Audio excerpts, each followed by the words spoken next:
سلامونه احترامات مې قبول کړئ ګرانو دوستانو. نننی ټاپک زموږ دې باره کې دی چې آیا په سکول کې یا کالج کې کم جنکۍ سبقونه مونږ سره وایي هغې سره دوستیانې کولی شو او که نشو کولی.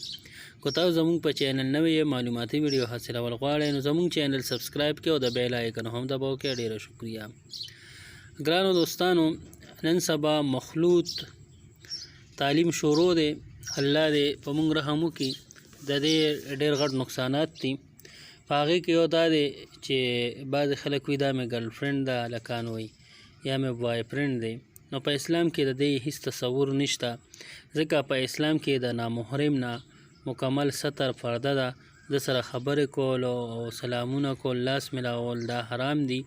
او چې څومره په کالج کې ستاسو سره فرینډ وي، که هغه جینکو سره هلکان وي یا هلکانو سره جینکۍ وي، خو چې نامحرم وي د هغې نه به پرده کوي. اوس نامحرم څوک دي؟ نامحرم هغه خلک دي چې کوم سره ستاسو نکاحګانې روا دي، ستاسو نکاحګانې کېږي، نو هغه غیر محرم دي. او چې کوم محرم دي هغه لکه پلار، مور، نیا، نیکه، ماما، تره، رویرې، خوارزې، دا چې کوم دي نو دا محرم دي. نو دې نه ستر پرده نشته.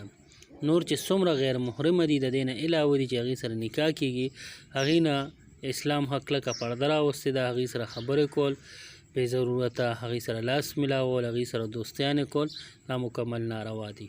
امید دی چې ویډیو مو خوښه شوي. که ویډیو مو خوښه شوي لایک کړئ، چینل سبسکرایب کړئ. موږ ته اجازت راکړئ. د لوی الله په امان.